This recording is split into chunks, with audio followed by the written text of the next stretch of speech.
وعلیکم ورحمۃ اللہ وبرکاتہ۔ وعلیکم السلام ورحمۃ اللہ وبرکاتہ۔ بھائی آپ کا نام کیا ہے؟ میرا نام محمد فیضان ہے۔ بھائی آپ کا نام کیا ہے؟ میرا نام محمد مجیب الرحمان ہے۔ میں آپ سے قرآن مجید کے بارے میں چند سوالات کرنا چاہتا ہوں۔ جی ضرور سوال کریں۔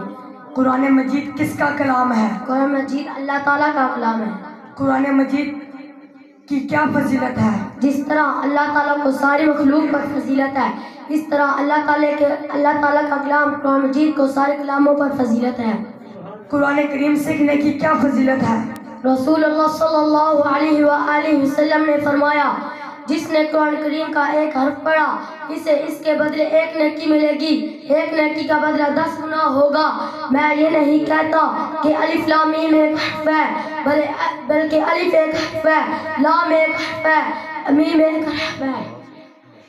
قرآن کریم سیکھ کر اور اس پر عمل کرنے کی کیا فضیلت ہے؟ نبی صلی اللہ علیہ وآلہ وسلم نے فرمایا، جس نے قرآن کریم پڑھا، اس پر عمل کیا، اس کے حلال کو حلال مانا، حرام کو حرام مانا، اللہ تعالیٰ اسے جنت میں داخل کریں گے اور اس کے گھرانے میں سے 10 آدمیوں کے بارے میں اس کی سفارش قبول کریں گے جن پر جہنم واجب ہو چکی ہوگی۔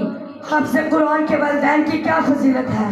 رسول اللہ صلی اللہ علیہ وآلہ وسلم نے فرمایا، جس نے قرآن کریم پڑھا، اس پر عمل کیا، اللہ تعالیٰ قیامت کے دن اس کے والدین کو ایک ایسا تاج پہنائیں گے جس کی روشنی سورج کی روشنی سے حسین ہوگی۔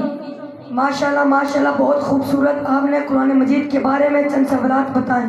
میں بھی ان کو سیکھ کر ان پر عمل کروں گا انشاءاللہ۔